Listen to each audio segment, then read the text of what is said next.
Joo, täällä sitä taas ollaan juttelemassa roolipeliä aiheisia juttuja ja sen kanssa. Moro. Niin, tällä kertaa oli tarkoitus vähän puhua niin tuommoisista elokuvista, jotka herättää roolipelaamistuntemuksia. Eli että voi olla joku tietty kohtaus tai koko elokuva, joka niinku inspiroi kokeilemaan jotain roolipeliä ja mihin roolipeliin se elokuva saattaisi hyvin sopia.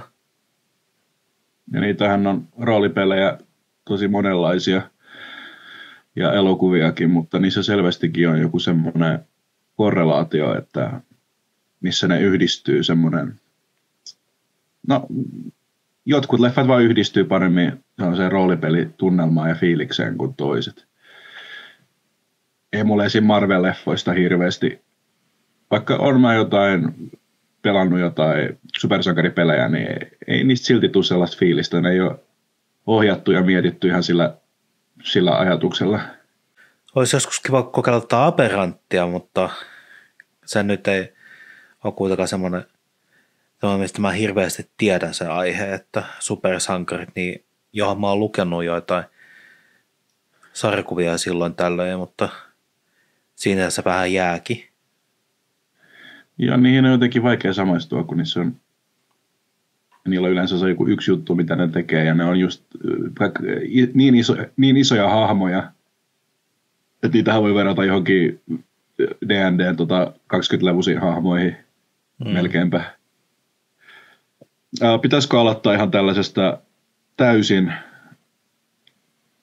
tästä niinku pääroolipelileffasta tai sarjasta, niin Taru Sormusten herrasta. No sanohan, laulohan David Lynchkin jo, Stephen Lynch lauloi jo, että käytetään mittatikkuna niin Sormusten herraa. Tosi taisi puhua kirjasta, mutta kyllä se elokuvakin on semmoinen, että joo, kyllä. Sitä käytetään mittatikkuna roolipelaamassa. Kirjoja kuin selailu, että en ole ja siis en ole lukenut kokonaan osia. Joo, en minäkään. Joo. Niissä leffoissa niin hyvin tiivistyy just se, että siinä on se porukka, jossa jokaisella on oma paikka, oma rooli, se pienet, siinä melkein näkee ne skenaariot, että miten on iso arkki, iso tarina, eli just se sormus, ja sitten nämä pienet, että pitää päästä pakoon näitä, mitä nämä lichit on, ja eeppisiä taisteluita, mutta myös pieniä. Ja se, kun porukka jakaantuu siihen, että osa niin porukasta lähtee pelaamaan MechWarrioria ja sitten osa jatkaa tätä yhtä kampanjaa, niin peli johtaa mieliksi. Jep. Ja musta etenkin se ensimmäinen leffa niin tiivistää parhaiten niin kuin roolipelaamisen semmoiset tavoitteet, että halutaan iso tarina, mutta intiimillä tasolla. Mites Hobbit-leffat sulla? Tuleeko sulla samanlaista fiilistä Hobbiteista? Hobbitin mä oon lukenut sen kirja. Se oli mulle niin paljon helpompi lukea, koska se on kuitenkin, etenkin se, niin se on lastenkirja.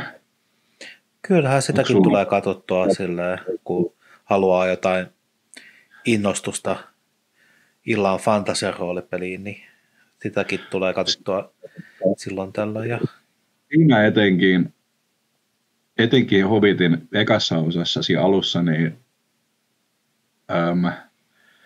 hirveästi hahmoja, joita ei välttämättä esitellä niin paljon, ja sitten kun porukka joutuu vaikeuksiin, niin siinä huomaa, että oh shit, tässä pitäisi, nämä ei saa kuolla vielä, niin laitetaan Gandalf sinne, pelijohtajan oma hahmo, pelastaa tilanne. Samoin se identifikointi, mikä on aika monessa roolipelissä, ihan puhutaan etenkin nyt näissä tietokonepeleissä ensimmäisenä törmäsin Diablo 2, kun pelasin, niin siihen, niin siinähän Gandalf, kun nämä löytää loottia sieltä Thorin ja Bilbo, niin sehän heti kertoi, että tuossa on toi miekka, tässä on se nimi, tässä on se statit. Että se on selvästikin huomaa nyt sen, siitä Hobbitista etenkin huomaa sen, että siitä on että se on semmoinen frameworki tälle perusroolipeli niin kuin tropeille.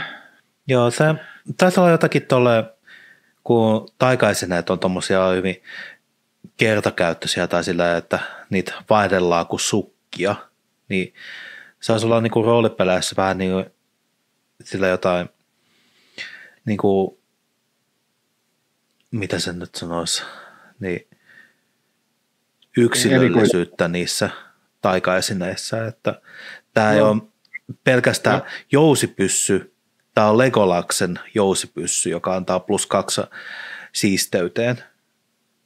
Joo, kyllä. Ja se varmasti tulee tietokonepeleistä, että hirveästi kamaa, katsotaan vaan statteja ja niillä ei ole tarinaa niinkään niillä esineillä. Että se on musta siirtynyt niistä. Että ihan varmasti silloin 80-luvulla, kun pelattiin, niin ne tuntui siistemmältä nämä kaikki esineet.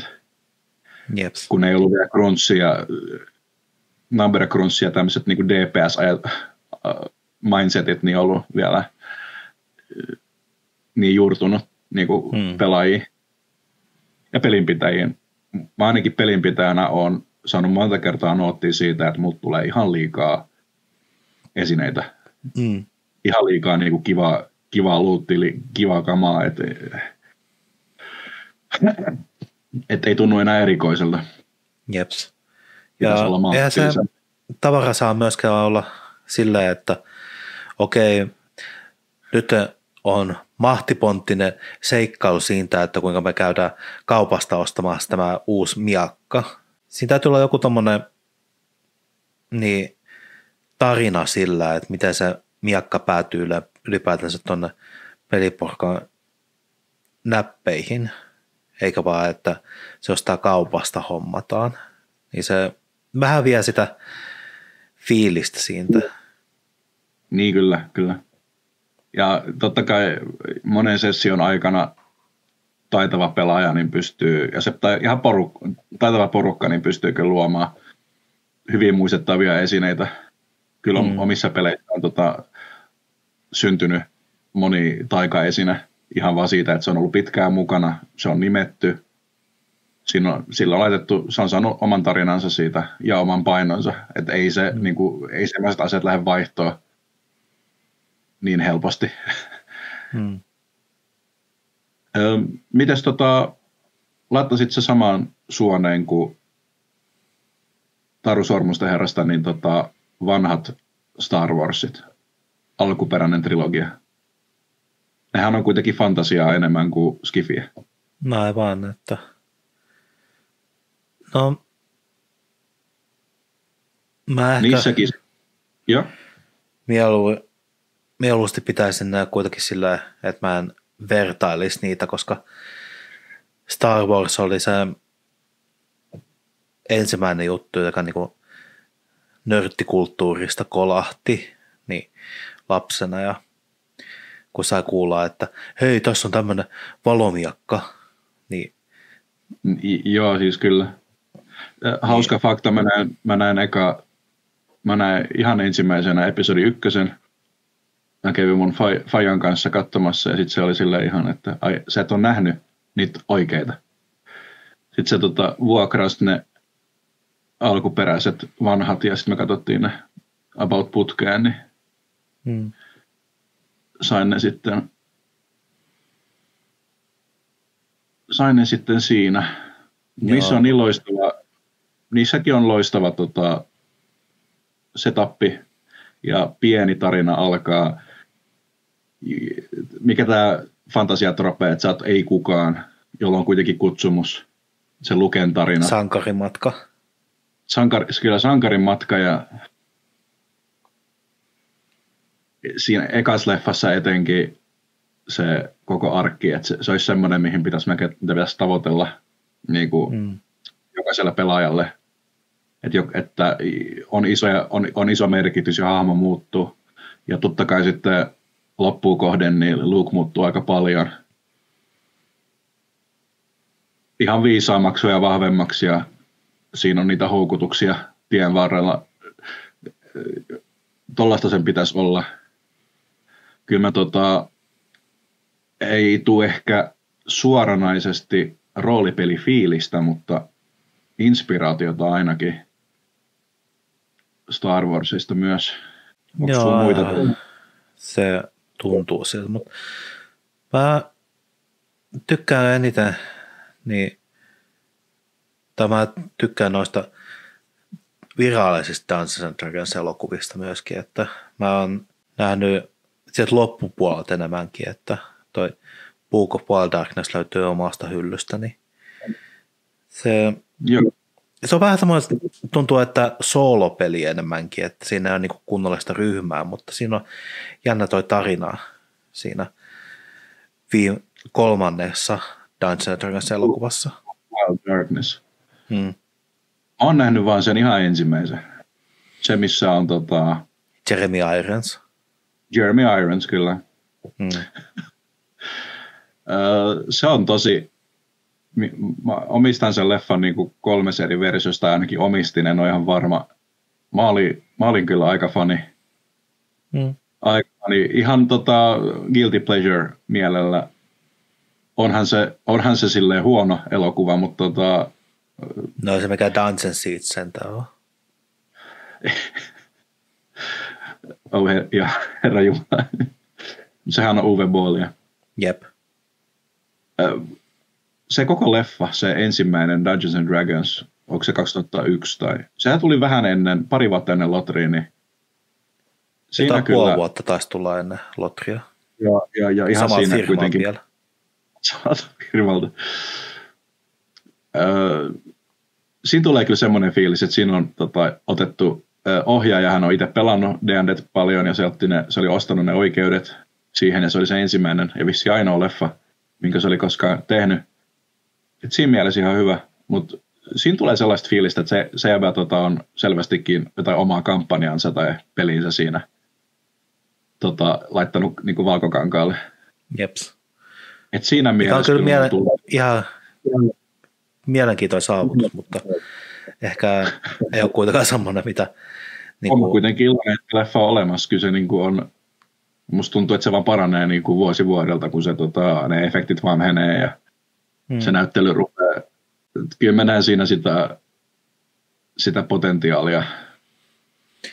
Ja just siinä on se Indiana Jones-kohtaus, niin tulee niin semmoinen fiilis, että tämä on tällaista, minkälaista on oikeastikin, kun pelijohtaja näkee jonkun leffan, niin sitten se fantasioi vuosia siitä, että se pääsee samanlaista fiilistä johonkin pelinsä laittamaan.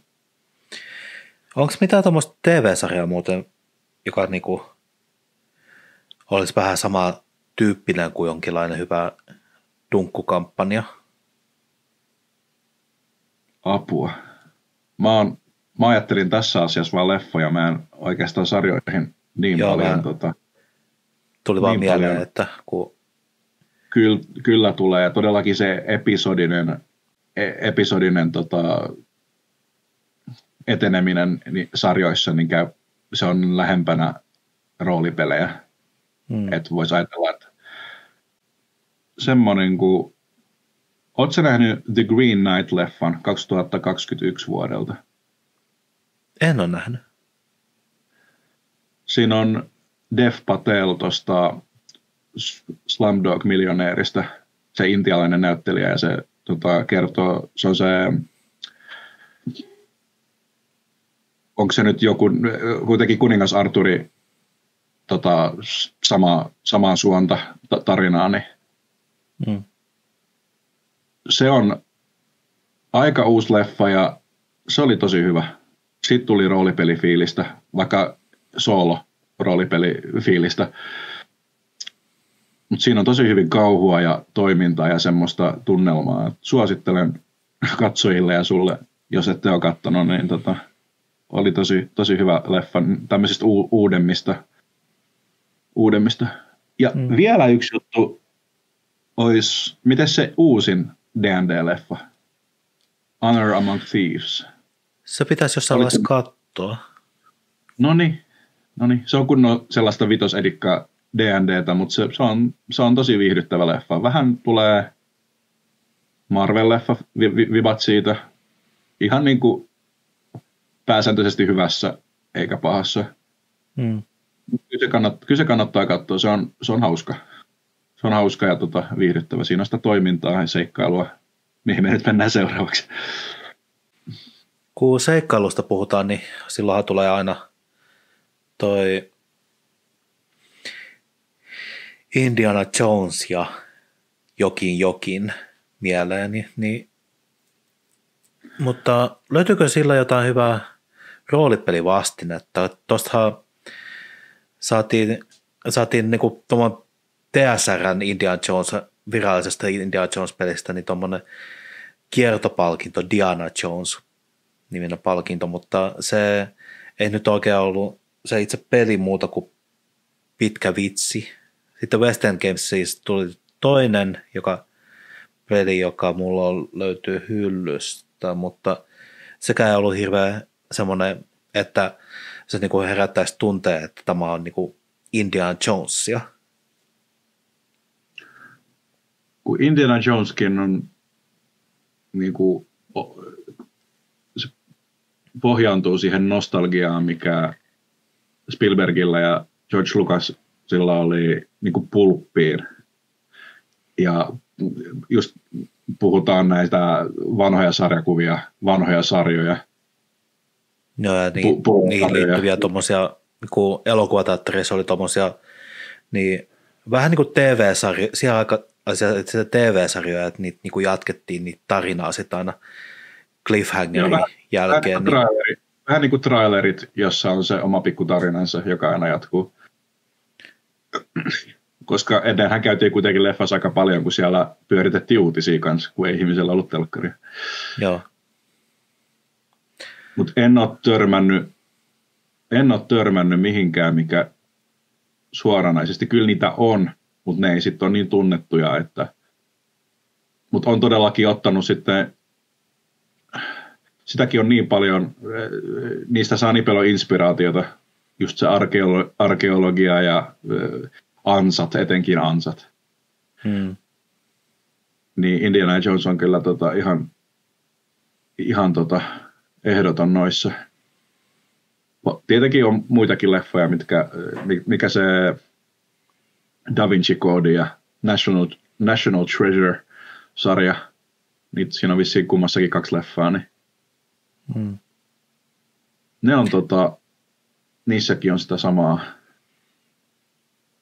Da Vinci Codin juoni vaan oli tuossa noin 3. Gabriel Knightissa jo aikaa ennen kirjan ilmestymistä. Ahaa, mä en tiennytkään tuommoista. Tosi siinä oli myöskin vampyyrejä ja tuommoista, että mutta siinä on hyvin paljon samanlaista tuollaista, että siinä niin kuin tapahtumapaikkana on Rennes-Château ja niminen kylä ja pahanen, joka ilmeisesti mainittiin siinä Da Vinci Codissa myöskin, ja sitten siinä on just toi verenperintö tärkeässä osassa. Mä en ole niitä pelannut, kun mulla ei ollut PC:tä silloin ihan pienenä, mutta jonkin verran tiedän niistä. Eikö se ollut pääsääntöisesti seikkailupeli? Joo, samoin point and click -peli. Joo. Mulla tulee seikkailusta kans mieleen tämmöiset vaellusleffat, missä matkustetaan aika paljon, missä on sellaista selviytymisfiilistä. 7 vuotta Tiibetissä, olisiko se ollut 9 jotain, Brad Pittin leffa. Siinä jäbä on vuorilla ja sitten se jää vangiksi, pakenee sieltä. Sitten tämä Papillon elokuva, Steve McQueen, se on myös loistava vankilapakoleffa. just, että ajetaan takaa karut oltavat ja semmoista selviytymisfiilistä, koska survival on myös semmoista, mistä ihmiset tykkää roolipelissä aika paljon. Ja uudemmista leffoista. Rupesin miettimään, että vankilapako, että yleensähän yritetään päästä niin kuin sisälle jonnekin, mutta toisaalta on se kuitenkin iso osa niin kuin siinä mielessä, että se on useimmiten, jos ei halua käyttää tuota tavernaa tai karavaania niin seikkailun aloittamiseen, niin pelaajat voi aloittaa myöskin vankilasta. Jostain jonkinlaisesta vankilasta, että voi olla pahiksen tai lainvartijoiden tyrmässä ja sitten siellä kohtaa toiset pelaajahahmot. Vaikka mieleen jokin pelisarja, mikä bravuuri tämä on. Elder Scrolls. Jep. Nehän alkaa heti siitä, että sä pääset heti vapaaksi. Mutta ihan niissä leffoissakin se jännitys on totta kai siinä, kun paetaan sieltä, mutta sitten kun päästään pois, niin sitten ollaan niin sanotusti lainsuojattomia ja suojahdetaan. Sitten Way Back-leffa, mikä kertoo puolalaisesta sotavangista, joka pakenee Siperian halki. Se olisiko se ollut 2011 tai joskus silloin tullut, niin se on myös semmoinen, että siellä susia vastaan, kylmyyttä vastaan taistellaan. Pelaajia, eli hahmoja tippuu pois. Ja siinä on tosi kivaa semmoista. Aika paljon siitä leffasta on ottanut visittiin silloin, kun on laittanut pelaajien eteen jotakin hahmoja, vaikka hetkellisesti jotain NPCtä tai jotain tilanteita. Ja just nämä pitää, kun puhuttiin niistä taisteluissa, että mielletään enemmän encountereita, niin tuollaisista leffoista saatu tosi hyvin encounter-ideoita, just mitkä ei johda taisteluun, hiipimistä ja sitten just, että käyttää semmoista kekseliäisyyttä. Mites tiedätkö 80-luvun leffan The Warriors? Joo, tiedän. Oletko nähnyt se? Mä oon nähnyt jonkun matkaa, että se oli Netflixissä joskus aikana ja siinä oli oikein hyvä suomennos. Sehän on semmoista urbaanifantasiaa leffana. Sehän on, siinä on porukka, siinä on eri jengejä. Siis se on semmoinen leffa, missä mun tulee heti, että mä halusin pitää pelin, missä tälleen käy. Että porukkaa jahdetaan, syytetään jostakin, mitä ne ei ole tehnyt, ja sitten se on vaan selviytymistä ja törmätään mitä oudoimpiin hahmoihin ja tilanteisiin. Ja pelaajat pääsee pelaamaan omia hahmojaan sillä pelaten porukan pussiin tai sitten omaan pussiinsa. Joo, mä oon joskus vetänyt semmoisen pelin, jossa yksi pelaajista niin oli niin kuin jahtaamassa kahta muuta pelaajaa. Niin, se oli aika mielenkiintoista ja mun ei tätä oikeastaan hirveän paljon siihen osallistua sille pelijohtajana, että kun antagonisti ja protagonistit on kummatkin pelaajia, niin siinä on hyvin. Se on muutenkin parasta, kun pelaajat vaan höpöttää jonkun puoli tuntia putkeen in character ja miettii keskustella ja tekee omia siirtoja. Sun ei tarvitse tehdä periaatteessa mitään. Se on ihan parasta. Huomaa, että porukkaa kiinnostaa ja ne on messissä. Sitten näitä seikkoja, siistejä seikkoja, mitä on hyvä laittaa peliin, niin 7 samuraita Akira Kurosavalta ja sitten siitä ne 7 rohkeaa miestä, länkkärit, niin siinä on myös semmoinen suhteellisen pieni porukka, 7 ihmistä, mutta siinä on periaatteessa niin kuin partia sitten, niillä on yhteinen tavoite ja se koko piiritystilanne siinä ja draama, niin ihan kuin olisi roolipeliä. Ja ihan nyt kun miettii, niin spaghetti-westernit Clint Eastwoodilta, niin eiköhän sekin ole aika monelle siistille hahmolle niin esikuva. Semmoisille karskeille antisankareille niin hyvä esikuva. Vaikka ne nyt on soololeffoja, mutta niistäkin pääsee tosi hyvin fiilikseen. Tuleeko sinulla jotain toimintaleffoja? No, enimmäkseen just toi The John Wick, missä niin pistää porukkaa kylmäksi oikein olan takaa ja sillä, että pau, pau, pau ja 3 tyyppiä putoaa kanveesiin, niin mulle tulee aina mieleen, että se niinku on hirveän hyvää matskua niin tuolle Cyberpunk 2020 versiolle nimenomaan just, että tyypit niin saa pääosumia siinä ikään kuin saisi siitä ylimääräistä palkkaa, niin kun ottaa osuman päähän. Tehokkaasti ja siististi. Jeps. Ja noita todellakin inspiroi sitten, kun kuvailee väkivaltaa. Tai miltä haluaa, että se tuntuu, sitten se taistelu siinä pelissä. Että vaan tulee ihan helvetin hyvä fiilis. Semmoinen hitto mä oon kova jätkä. Hitto mä vedän kova. Fantasia vastine tästähän olisi melkein toi Witcher-sarjan, Netflixin Witcher-sarjan se taistelu siinä alussa. Missä se vetää niitä ihmisiä turpaa, miekka vielä väärinpäin. Eli tällä, mikähän on suuri no, niin Geralt kyllä pystyy hoitaa sen asian kotiin noinkin. Olisiko sitten kauhu? Voisi jo olla.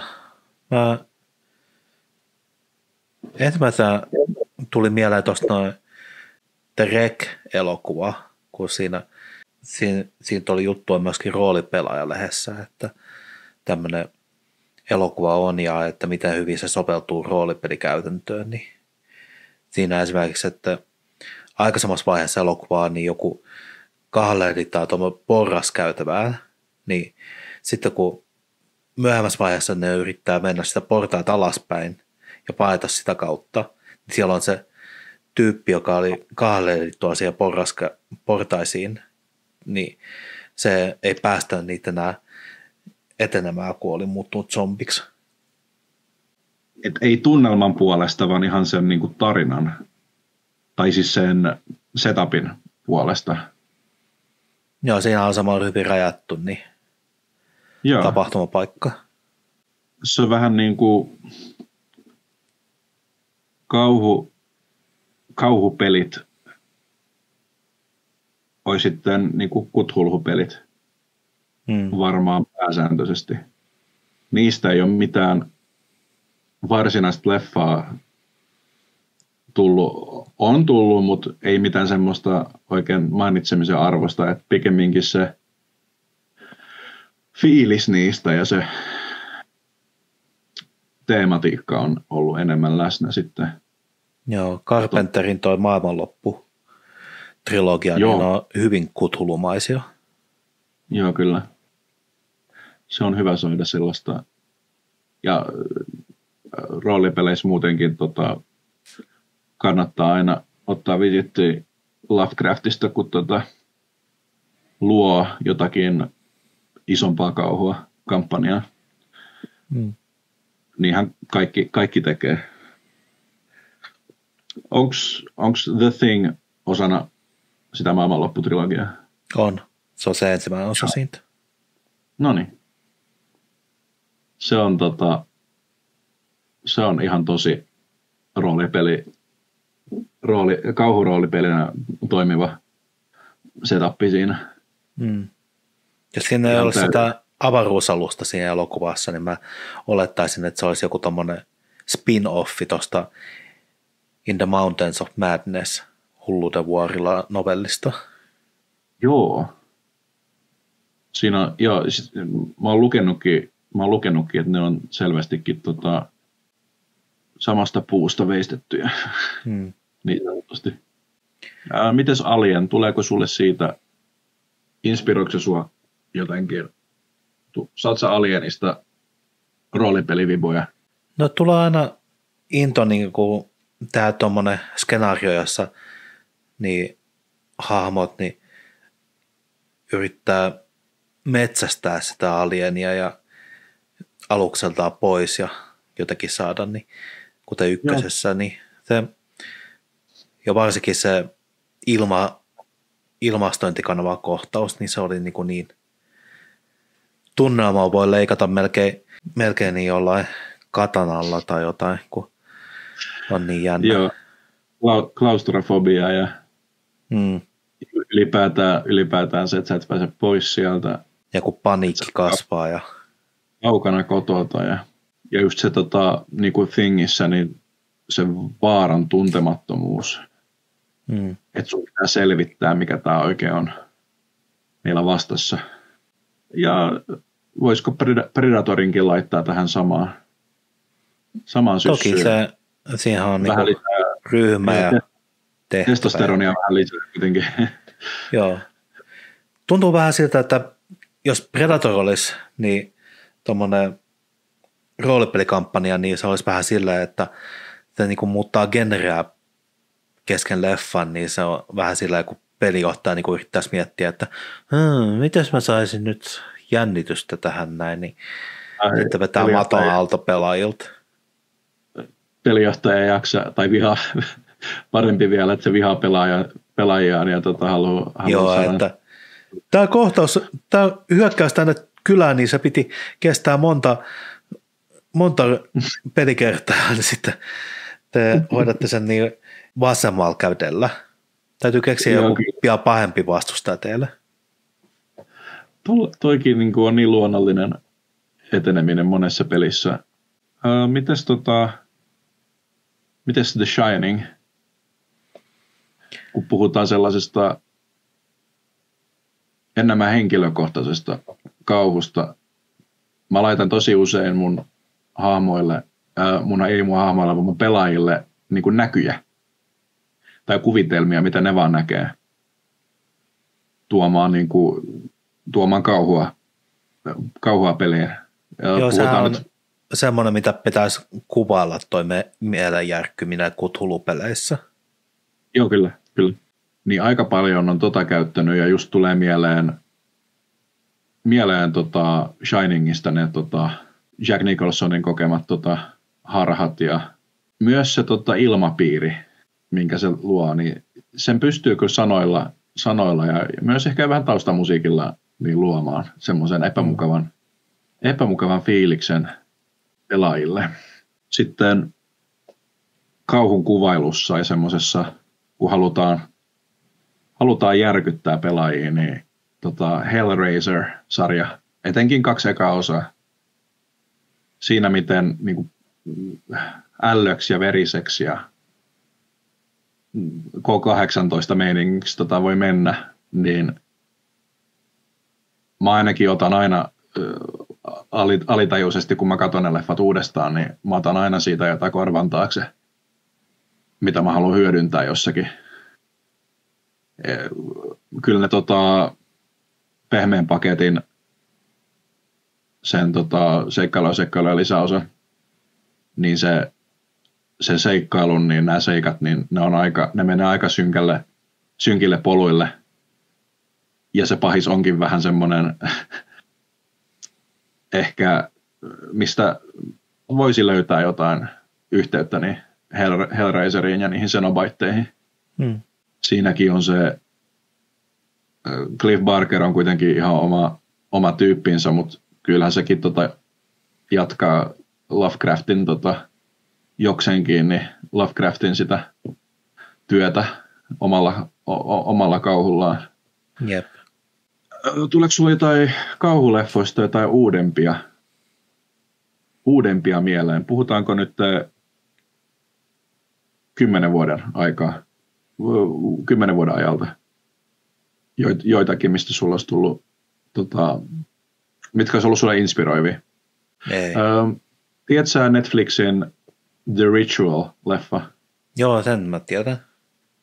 Joo, se on vähän sellainen uudempi leffa, missä mulla tulee roolipelifiilistä hyvin paljon. Just sitä selviytymistä luonnossa ja sitten törmätään mitä oudoimpiin juttuihin. Samoin toi The Apostle-leffa Netflixissä myös. Onko se tuttu? Ei ole. Okei. Siinä on semmoinen kultti saarella, joka palvoo jotakin pakanallista jumalatartoja. Ehkä vähän fiilistä tuon Wickermanin kanssa. Kun ottaa huomioon, että mitä paljon niin Cthulhu-peleissä voi joutua hahmot niin pehmustettua selliin, niin aika harva tarina kuitenkaan sillä sijoittuu mielisairaalaan niin kuin roolipeleissä, vaikka elokuvissa on semmoisia hyviä esimerkkejä, että mitä voisi niin kuin tämmöistäkin tilannetta hyödyntää. Esimerkiksi jos vaikka unelmia sielunmessun jotkut kohtaukset niin kuin yhdistäisi tuohon, niin kuka se olikaan se Lovecraftin novellissa, kun oli sitten, joka soittaa jousisoitinta ja sitten pitää yön pimeyden, niin pimeät olennot poissa soitannollaan. Ei muistu. Joo, mäkään en muista, mutta joku tommonen, niin olisi aika jännä soolopeli-idea. Joo, kyllä. Soolopelit mahdollistaa tosi paljon, mutta toi on vähän semmoinen, minkä takia mä suosin 2 tai 3 pelaajaa maksimissaan peleissä, että sitten saa vähän enemmän keskityttyä hahmoihin ja se on vähän intiimimpää se tarinan suhde siihen pelaajaan. Tiedätkö Ruusun nimisen leffan? Tiedän, en ole nähnyt tosin. Joo. Se on just semmoinen ankea kauhu, en mä tiedä, seikkailu ehkä vähän, mutta just sellainen etsivä leffa. Siinä on, etenkin jos pelaa jotain, mikä on vähän grimdarkimpaa ja sijoittuu keskiaikaan, niin se on aivan upea leffa, jos haluaa saada inspistä ja fiilistä. Se on aika monessa kirjassa niin mainittuna niin kuin inspiraatiolähteenä. Jep. Se on tosi kova suositus. Se on vanha leffa ja se on niitä 80-luvun leffoja, missä se näkyy kanssa. Leffan ikä. Mutta sitten tulee todellakin, sitä tulee tosi paljon mietittyä, kun luo jotain synkempää. Ryhmädynamiikasta puhuen ollen, niin yksi elokuva, jossa niin ajoi sille hirveän hyvä dynamiikka noilla hahmoja välillä, mutta sillä on kuitenkin joku dynamiikka sillä, että näiden hahmojen tekemistä on mukava seurata, niin on Pirates of the Caribbean. Totta, se menee myös siihen seikkailuun. Totta. Sehän menee kuin joku 2 pelaajan peli. Tai oikeastaan 3 pelaajan, mutta... niin, jos se Elisabeth meinaat. Joo. Joo. Ja olihan siinä vaihtelevia porukoita, kuten myöskin se Jack Sparrowin niin perämies. Niin, totta. Se on totta. Ja merirosvopelejäkään ei ihan hirveästi ole, vaikka nämä nyt on vähän... Sea of Thievesistä on tehty pöytäroolipeliversio. Joo, ja sitten se... Onhan niitä. Kyllä niitä pääsee pelaamaan ja onhan ne suosittujakin. Vitosedikkaankin on vaikka mitä säännöstöjä, millä pääsee matkustamaan vesillä. Joo, ne menee siihen kyllä seikkailuleffojen, seikkailufantasian niin kuin on sitä suolaa. Siinä vaan niillä on se hirveän hyvät välit niillä pelihahmoilla, mutta kuitenkin jokin pakottaa ne toimimaan vähän samaa suuntaan. Joo, se vaikuttaa siltä, että ne hahmot ei tule toimeen, mutta pelaajat todellakin pelaa toisensa pussiin ja osaa sitä kemiaa hyvin. Jep. Ja semmoisia sisäpiirivitsejä, mitä pelaajilla sitten on jo, joka tulee pelihahmoista. Kyllä. Mites jotkut honorary mentionsit komediapuolelta? Mä kun tutkiskelin muistiani tässä videota varten, niin tuli mieleen tämä Gamers-leffa, mistä me ollaan puhuttukin joskus aikaisemmin. Sillähän pääsee tosi hyvin roolipelifiilikseen. Sanotaan, että olisi Burnout, niin jos katsoo sen, niin kyllä ihan kaikessa kritiikissä, minkä se tekee sitä skenestä niin, ja sen haasteista, niin se on kyllä hyvin miellyttävä. Hyvin miellyttävä leffa. Tämmöinen, että vaikka se on vähän tommoinen, voisi sanoa ilkeämän puoleinen se huumori siinä, niin se on kuitenkin sillä semmoista hyvällä mielellä tehtyä, että se niin kuin ei tunnu nauravan meille, se tuntuu nauravan meidän kanssamme. Juuri näin. Sitten tietenkin Mazes and Monsters, Tom Hanksin mestariteos. Siitä leffasta ei tule yhtään roolipelifiilistä. Ei, että niin miniatyyritkin, niin ne on jotain 20 senttisiä, että mitä ihmettä niillä oli tarkoitus pelata niillä.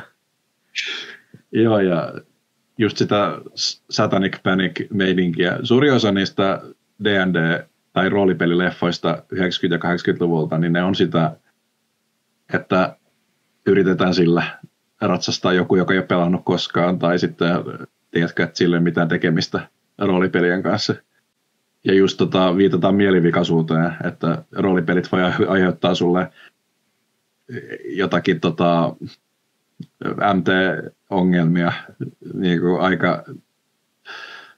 aika rankkaa kyllä. Aika rankkaa. Se on kuitenkin... Ja tietää, että tekijät ei ole koskaan pelannut roolipelejä, jos ne niin kuin käsittää, että ollaan jossain pimeässä huoneessa ja sitten siellä on kynttilävaloa ainoastaan niin valaisemassa. Kuule, jos mä oon kynttilävalossa pelkästään, niin siinä on hyvin suuri todennäköisyys, että mä sytytän mun hahmolomakkeen tuleen, kun mä yritän lukea sitä. Joo, ja se, et nää muistinpanoja, et nää kirjoittaa. Onhan se niinku kiva luoda tunnelmaa, mutta kyllä niinku, just semmoista, että se porukka siinä leffassa ei yhtään niinku ota rennosti. Niillä on koko ajan semmoinen hirveän jännittynyt olo, ja ne koko ajan ne puhuu hyvin hassusti. Joo, vähän niin kuin seuraa Acquisition Incorporated, niin Joo, kyllä. Actual playtä. Siinäkin heitetään niin kuin kuitenkin se läpänheitto ja semmoinen rentous. Tuleeko sinulla mitään komedioita mieleen, missä sinulla tulisi roolipelifiilistä? Miten se Your Highness-leffa? Se pilvenpolttokomedia James Francolta. Olisiko sekin ollut yli 10 vuotta vanha? Oletko nähnyt se? En ole nähnyt, mutta Highlanderhän on yksi tommonen. Tosi siinä on yksi hahmo vaan, mutta se on kuitenkin sellainen, että sen saisi niinku, sen juonikuvion, että kaksi henkilöä niinku metsästää toisiaan, niin vaikka Vampire the Masqueradeen tai johonkin tommoseen roolipeliin. Niin. Ei mene komedian puolelle, mutta Highlander on todellakin, ja just se maailma, että siinä on vaan pikkujuttu kuitenkin, se yksinkertaiset säännöt, mitkä muuttaa vähän kaiken. Niin vähän sellaisessa world buildingissa, maailman rakentamisessa, niin todellakin voi olla hyvin inspiroivaa joku tommonen pikkukäänne vaan, mikä tekee tietynlaisista ihmisistä erilaisia kuin toisista. Ja humoripuolelta, niin tahatonta humoria tarjoili toi satanismipaniikki-elokuva Skullduggery, jonka Spoonini joskus aikana arvosteli. Apua, mä en nyt muista siitä. Muuta kuin nimeä, että on nähnyt Spoonin arvostelua, mutta en Siinä on se taikuri, joka aina heitti hattuaan ja jonka temput oli semmoisia, että ne on niinku hirveän huonosti niin siinä elokuvassa leikattuja, että siinä oli vähän vaikea saada selville, että mitä siinä oli niinku tarkoitus tapahtua välillä, ja välillä oli niinku niin selvästi näkyy se leikkaus, että ei voi sehän simuloi täydellisesti niinku huonoa pelijohtajaa, joka ei osaa selittää, Jep. mitä tapahtuu niinku pelissä. Jokainen on joskus selittänyt huonosti, että pelaajat luulee, että ollaan sisällä, vaikka me ollaan vielä ulkona, ja tiedätkö, yksi sanoo, mä kävelen sisään, ja sitten peli jatkuu, ja sitten eikö me ollakaan sisällä? Kyllä, huonoa lukkaamista. Ja miten sen sanoisi, continuity error-tyyppisiä tulee, että wait a minute, eikö meillä ole koira mukana? Sitten yhtäkkiä seuraavassa kohtauksessa, ai niin, muuten teillä on se koira mukana. Sitten siinä ilmestyy yhtäkkiä koira, mikä ei ollut mukana niin kuin muutenkaan. Eikö tuolla tyypillä ollut kahleet? Miten se voi tehdä ton? Niin yhtäkkiä jäbän käsien ympärillä tulee kahleet. Ja sori, mä en voi ottaa. Mä en voi niin kuin tehdä tätä. Mä en voi jousta ampua nyt. Vähän leffamaisia. Onko sulla itsellä joku idea, jos sä saisit budjetin, ei tarvitse olla, osaat sä kuitenkin ohjata ja leikata, mutta sanotaan, että sä olisit tuottajana. Minkälaisen leffan sä tekisit, jos otetaan tämä roolipelinäkökulma mukaan? No mulla on edelleen haluna niin tehdä toi Ropetupa elokuva, joten ja mä en haluaisi sitä spoilata, kun se liittyy tuohon tarinakaareen, joka siinä on niin taustalla. Mutta mikä genre se olisi? Kauhukomedia ehkä, kuten Evil Dead 2. Joo, just hyvä. Ei hitto, Evil Deaditkin olisi ja Army of Darkness erityisesti, niin ne on kyllä kans niitä, mistä tulee kyllä todellakin rope-fiilis. Tämmöistä hahmoa mä haluan pelata. Mä haluan olla täysmulkku ja saada naisen ja aseet ja kunnian ja kaikki. Se on kyllä solopelaajan leffa. Mua kiinnostaa. Semmoinen, että yksi pelaajista ei niinku tajua, että miten niinku pelataan hahmoa, joka niinku on tässä maailmassa, ja sitten muut pelaajat on silleen, että ihmettelee vähän, että miksi tänne puhuu tämmöisiä juttuja. Toi on oikeastaan aika yleistä, että out of place, etenkin jos on joku outo settingi, vähän omituisempi, niin ei ehkä tuo aina ajatelleeksi, että mitkä on tämän paikan normit. Ja aivan. On meillä yksi pelaaja, joka on niin hankala, että me joudutaan aina keksiä jotain sisäisiä ajatuksia aina kun pelataan hänen kanssaan, että minkä takia meidän hahmot on hänen kanssaan, sen hahmon kanssa tekemisissä.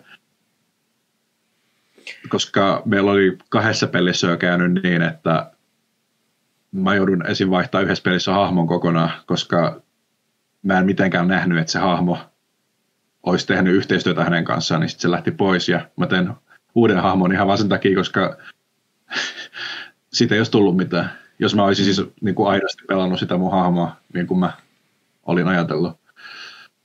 Joo, mutta näihin näkymiin voitaisiin tässä on poikki tästä näin. Joo. Kiitos. Oli mukava jutella.